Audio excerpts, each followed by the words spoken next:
What's up, doll collectors, hobbyists, fabs, and besties? I'm Toya, an adult doll collector. Welcome to my miniverse. Let's make the dolls a little something to stay warm during the colder months. To the craft table. This time of year, I'm thinking about easy gift ideas for my doll friends. Something that's easy to mail, like a warm hat. Let's use a piece of felt to make a hat for our smart dolls that we can resize for other dolls. We will also be using a needle and thread and a sewing machine, which is optional. To make this hat without a pattern, I'm just gonna start by folding over one side, about 3/4 of an inch for a smart doll and 1/2 an inch for a Barbie. Then cut right near the edge. Grab a doll you're making the hat for. I'm making this one for my smart doll. I can decide to make it large enough to fit her wig,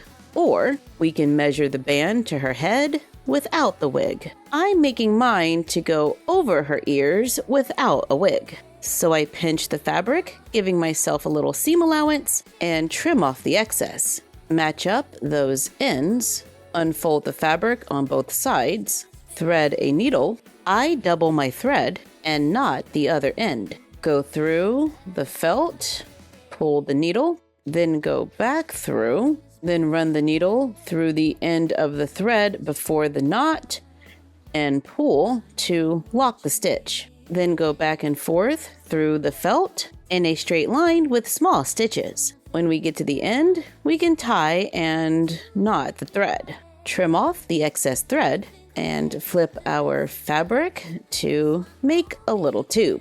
On the raw edge, I sew a straight line going all the way around to keep the edges secure. Let's take the leftover felt, take one corner to the side, trim off the excess to make a square. One side of this square is about 7 inches. Let's fold it in half, then fold it in half again, then bring in the two sides to meet. Cut a curve going all the way across, then open it up to have a circle. This circle is about 7 inches across. This is going to be a pretty baggy hat. If you want it to be less, then make a smaller circle. With a needle and thread, I stitch a loose line going around the edge so we can pull the thread to gather it. Place it on the doll to make sure it fits. Looks good to me. However, if you would like yours a little smaller, you can cut down the circle and start again. Now I can attach my band. I place it over the top, lining up the raw edges. Try to evenly position the gather, going all the way around. Then pin it in place. Then sew them together. I'm sewing underneath my stitch line. The first one we did to make sure those edges were nice and together. Once it's been sewn all the way around, flip the band over and try it on the doll.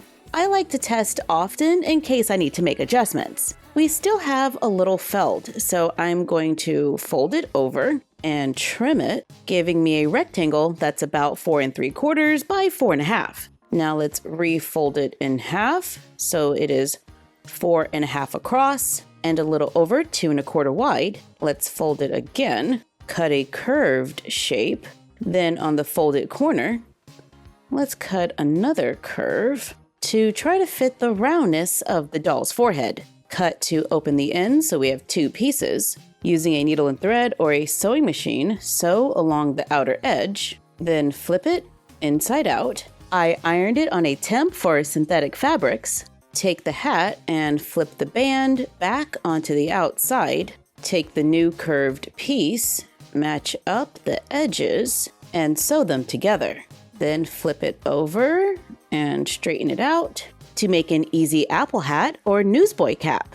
And here it is on my smart doll without a wig. I think it's a pretty decent fit, all sewn by hand, and we only used one piece of felt. We didn't use a pattern, but if you want to make more and keep them all kind of uniform, then you might want to trace your pieces as you go. We can sew on buttons for more detail, or whatever else you like. If we have an extra doll lying around who could use a haircut, I place the doll hair over a silicone mat, hot glue a ribbon across it. I carefully press firmly to make sure all the hair is glued, then cut above the ribbon to make a few tracks of hair that we can glue or sew into the hat to give our dolls a new look for the day. You all know how much I love a good hat wig. If you don't want to use felt and you have a few scraps, then you can use that too. This is some flannel I had left over, and it was just enough to make a wig hat for one of my mini Toya variants. Oh, that's a fun look. These little hats are ready to go for a quick photo shoot, and so far it seems to fit all my dolls. Definitely a fun little homemade present for a doll collector. Speaking of doll collections, we have a new friend joining the shelf.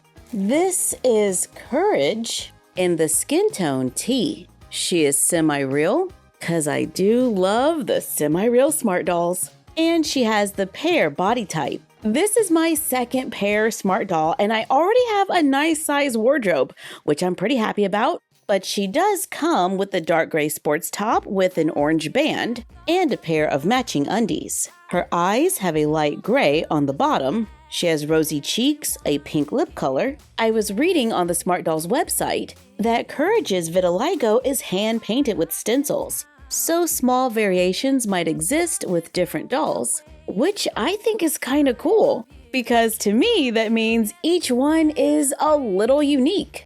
Now let's check out the wig. On the bag it says maple. It has a little curl to it, and when we place it onto the doll, it hits a little past the shoulder.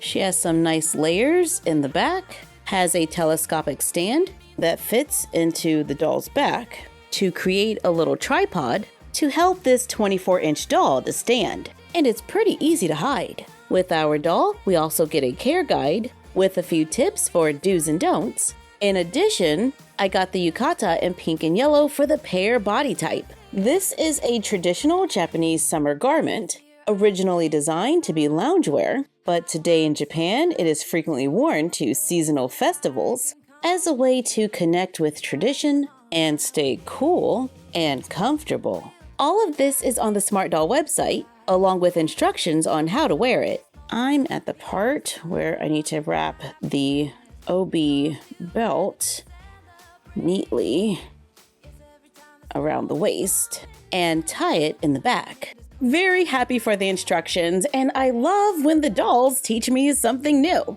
The fabric is very colorful, has texture, and it reaches all the way down to the doll's feet. Overall, very happy with Courage, and I think she's gonna fit in nicely on the shelf. But now our doll Marvel is gonna have to share a wardrobe. I dressed Courage in this taupe outfit from Elite Doll World for a cozy look on the shelf, and I wonder how she will look in our new hat. So let's do a quick wig change and add our hat. And the hair color is actually pretty close.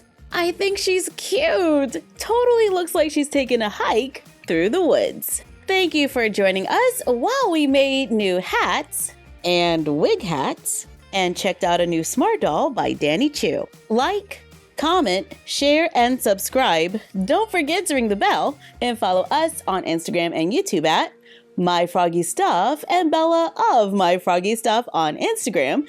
And we will see you next time. Bye!